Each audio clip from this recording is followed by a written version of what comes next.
Hey guys, and welcome back to another marvelous video. Today, we're going to be talking about a movie that had everything going for it. A book series with a mega fan base, dragons, and action sequences. Yet, it turned out to be nothing like what they had hoped for. It had everything it needed to become the next big fantasy franchise, and yet somehow missed, not by a mark, but by a mile, from mediocre acting to numerous deviations from the source material. Let's take a plunge into the depths of what even happened with the Eragon movie. Before we go into our explanation, we have a very small request. If you like our content, please support us by subscribing to our channel. This is a small click for you, but for us, it means a lot. Thank you. Let's begin. If you were flying...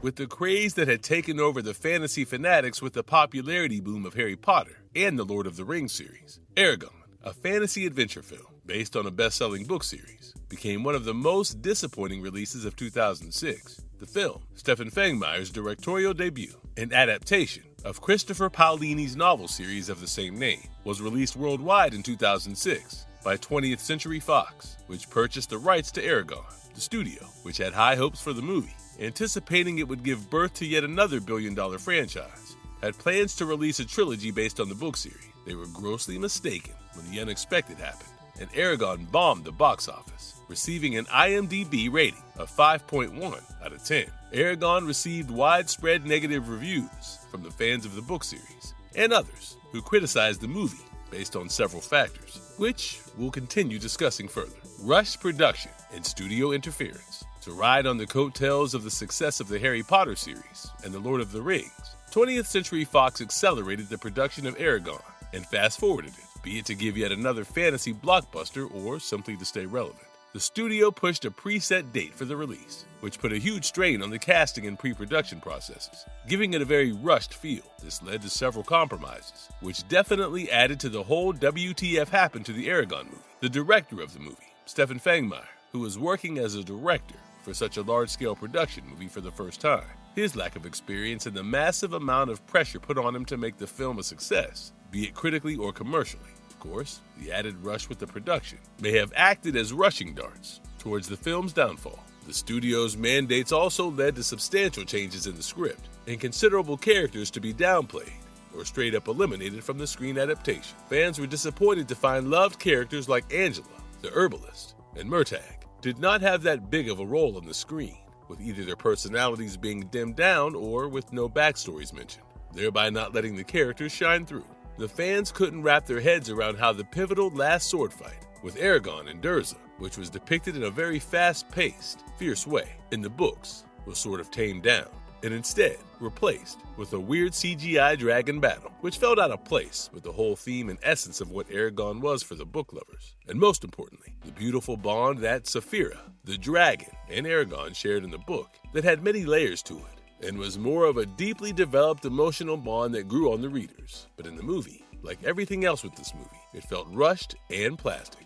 Casting choices, hits and misses. The casting of the Eragon movie was kind of a mixed bag, with some surefire hits and some overshadowing misses. Again, the rushed production led to making a few questionable decisions while casting. The characters Braum and King Albatorix, played by actors Jeremy Irons and John Malkovich, respectively, were lauded for their splendid performance, which was true to what was demanded of the characters. Although many viewers wished for the two characters to have a bit more depth, it's safe to say that the actors did justice. Rachel Weisz, who voiced Saphira again, did a marvelous job, adding the missing glimmer of magic that the film otherwise lacked. However, not all the cast made an impact on the viewers. Ed Speleers, who was cast to play the lead role of Eragon, after a global search by the studio, did not meet the expectations of the book character compared to other contemporaries from the fantasy genre, like Daniel Radcliffe and Elijah Wood. Ed's performance felt flat in many places, with a limited range of emotions, according to the viewers. With a few very talented names added to the cast roster, the film failed to utilize their potential completely, with their characters written very watered down,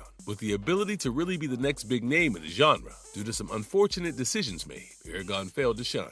Visual effects and design choices. Regarding visual effects, it was clear that Eragon had ambitions, but unfortunately couldn't match them, be it because of lack of expertise and finesse required, the budget, or just time constraints. Eragon seemed like a half-baked attempt, with the perfect recipe for cinematic brilliance. A mystical world of forests full of magic creatures dark dungeons, and of course, the star, a dragon. Eragon failed to utilize it to the entirety of its capabilities. The feathered wings of Saphira, the dragon, had a unique touch, which set her apart from the typical cliched idea of how dragons are depicted. But the glorious usage of CGI, which brought her to life, felt inconsistent. While appearing brilliant in the aerial shots, the rendering of the dragon seemed shoddy in close-up. The depiction of Alagasia, which was described beautifully in the book series, came across as kind of generic and not really lived in.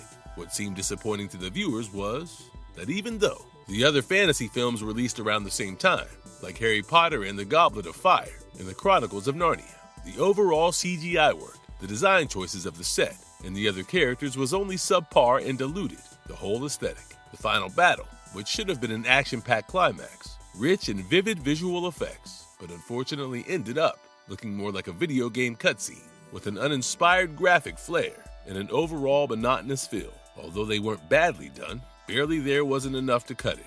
Had the movie redeemed itself with better visual effects, the magic of the book might have translated to the movie. Reception, box office, critics, and fans. Eragon hit the theaters in December 2006. 20th Century Fox anticipated a blockbuster. Instead, they were met with mixed reviews, with most of them leaning towards the negative side. While the movie didn't crash or incur a loss, the numbers also weren't really pretty. Having grossed around $250 million worldwide on a production budget of $100 million, Eragon managed to pull only $75 million from the domestic market. Again, another reason why we never had another sequel to the movie. With most reviews calling it a dollar store version of Lord of the Rings, critics were quick to point fingers at the weak storytelling, poor casting choices, average visual effects, and most of all, deviation from the source material. That is the book. With the film receiving a 16% rating on Rotten Tomatoes, the film was referred to as a blank rehash of fantasy stories. Some weren't as kind, calling the film a dragon-sized disappointment, a lifeless movie, while some even quoted that the world of the movie lacked texture or depth. But the worst critic of the movie was the ardent Paulini fans of the book series, who had envisioned this bright, magical, sprawling land of Alagasia, formed an attachment to certain loved characters, which didn't quite shine through in the movies, and just wished the movie, which had promised a visual representation of it, did justice to at least half of what the book had. Many fans also reportedly felt betrayed, as the movie didn't just miss out or scrap out certain details, but in fact, missed out on the very essence of what constitutes Eragon. For years, fans kept requesting another chance, one that would be in accordance with the book promised, but to no avail. The death of the franchise. Eragon was initially pitched as a trilogy, but after the poor reviews at the box office and average returns, it wasn't justified to continue. Although the studio initially had plans to adapt the rest of the inheritance cycle, the plan was halted after the immense backlash from the book fans and the brutal reviews. The follow-up to Eragon, Eragon 2, probably would have stuck closely to the events of Eldest, setting the stage for the third and final movie based on Brissinger. These were, however, quickly shelved, with no press releases or statements from the studio, but radio silence. Fan fiction communities dried up, forums fell quiet, and it felt like Alagasia had vanished into cinematic oblivion for a while. If reports are to be believed, Fox states that the brand's reputation is important and cannot be jeopardized by the risk of further investments amid the rising competition from other fantasy franchises. Eragon, and the franchise that could have had a slow, tragic death that all boiled down to a series of poor choices. The road to redemption. Disney Plus, Reboot. After years of disappointment with the 2006 adaptation, fans of the Eragon book series started an online movement to bring a justice, not just the beautiful land of Alagasia, but also the brilliant work of writer Christopher Paolini, who had breathed life into Eragon and its world. Using the hashtag #EragonRemake, the fans kept their passion for Eragon alive and the franchise relevant, despite the film's obvious failure. In 2019, Disney acquired 21st Century Fox, thereby getting their hands on the rights to Eragon film. Then in 2022, it was officially announced that a live-action television series adaptation of Eragon is indeed in the works. This reboot promised a more faithful adaptation, with a bigger budget and creative freedom, better to capture the scope and depth of the books. Many also believed a long-form series adaptation would better suit the book's length and intricacies. The Disney Plus reboot, if done well, would have the potential to compete with big names like House of the Dragon and Rings of Power. Apart from the previous contemporaries, with Paolini working as an executive producer, he'd be working quite closely with the whole adaptation process of the live-action Eragon series. However, Further updates haven't been made public as of 2025.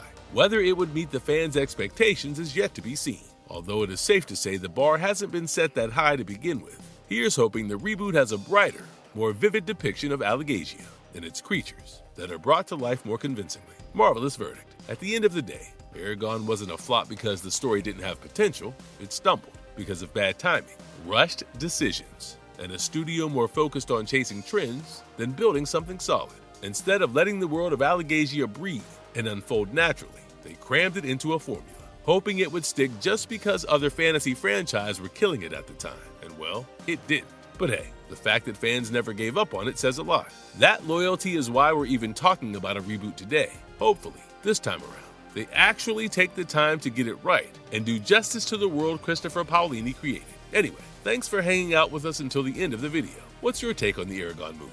Total disaster, guilty pleasure, or somewhere in between? And are you hyped for the Disney Plus reboot or cautiously optimistic like the rest of us? Drop your thoughts, theories, or even your fan casting ideas down in the comments. And if you had fun with this video, check out the rest of our channel for more deep dives into the movies, shows, and characters you love. Catch you in the next one. And as always, stay safe and stay marvelous. And if you liked our content, don't forget to leave a like and subscribe to us if you haven't already. Have a good one and be safe. Thanks, everyone.